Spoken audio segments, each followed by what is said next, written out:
Film की story में police के आने पर यह आदमी सीटी बजाकर आगे खड़े आदमी को संकेत देता है, जिससे यह आदमी चंदन की लकड़ी काट रहे अपने साथियों को सतर्क कर देता है और सीटी बजते ही सब लोग पुलिस से बचकर भाग सके। पुलिस की सूचना मिलने पर यह सभी लोग लकड़ी छोड़ भागने लगते हैं। पुष्पा कहता है, रुको, तुम लोगों ने इतनी मेहनत से मजदूरी की और 4 पुलिस वालों के डर से भाग रहे हो। मेरे पास एक आइडिया है, सबका फायदा होगा। सब लोग पुष्पा की बात सुनकर रुक जाते हैं। तभी डीएसपी गोविंद आ जाता है। उसका नाम सुनते ही सारे स्मगलर माल छोड़कर अपनी जान बचाकर भागते हैं। पेड़ काटते और चेक पोस्ट से माल ले जाने का काम तभी हो सकता है जब डीएसपी गोविंद सो रहा हो। डीएसपी अपनी टोली के साथ यहाँ आकर इनसे पूछता है तो ये बोलते हैं, साहब बकरियां चरा रहे हैं, जंगल के उस पार गई हैं। तभी डीएसपी की नज़र पुष्पा पर पड़ती है, क्योंकि वह कुल्हाड़ी खींच रहा था। डीएसपी कहता है, बकरी चराने आए हो तो कुल्हाड़ी का क्या काम है? तो पुष्पा कहता है, कुल्हाड़ी तब काम आएगी जब बकरी का शिकार करने कोई शेर आएगा। तभी डीएसपी कहता है कि लकड़ी कहाँ है? पुष्पा कहता है, साहब लकड़ी पकड़ने आए हो या जो मिले उसे पकड़ने आए हो?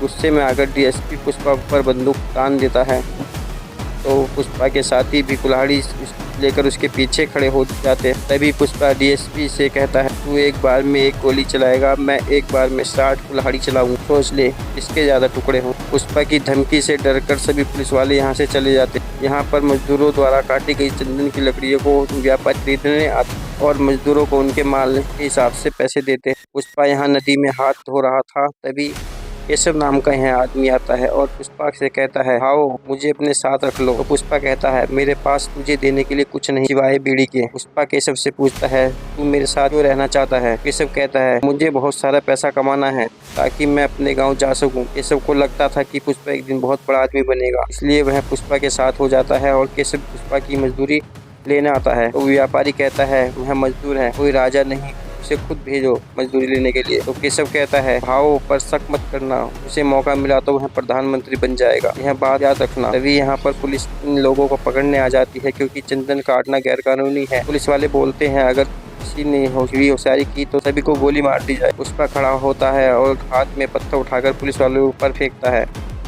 तो बाकी मजदूर भी पत्थर उठाकर पुलिस वालों पर फेंकने लगते हैं। तभी पुलिस वाले हवा में गोली फायर करते हैं और डरकर यह सभी मजदूर भागने लगते हैं। लेकिन पुष्पा कुछ और ही सोच रहा था। वह बची हुई चंदन की लकड़ी को ट्रक में चढ़ाता है और सारी लकड़ियों को रस्सी से बांधकर ट्रक भगाने लगता है। पुलिस वाले भी गाड़ी से पुष्पा का पीछा करते हैं। पुष्पा बहुत ही शातिर दिमाग है, इसलिए वह एक मोड़ पर पलटने के बाद लकड़ी पूरे ट्रक को कहीं छिपा देता है। पुलिस वालों को पुष्पा रास्ते में आता हुआ दिखाई देता है। पुलिस वाले गाड़ी को रोककर पुष्पा को पकड़ लेते हैं और पुष्पा से पूछते हैं कि माल कहाँ है?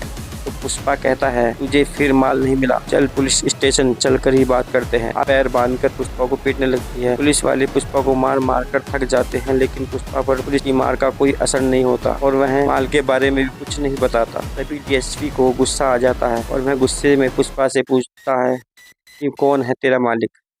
तो पुष्पा कहता है, मैं हूँ अपना मालिक, पूरे जिले में किसी को औकात नहीं मेरा मालिक बनने की। यह कहकर पुष्पा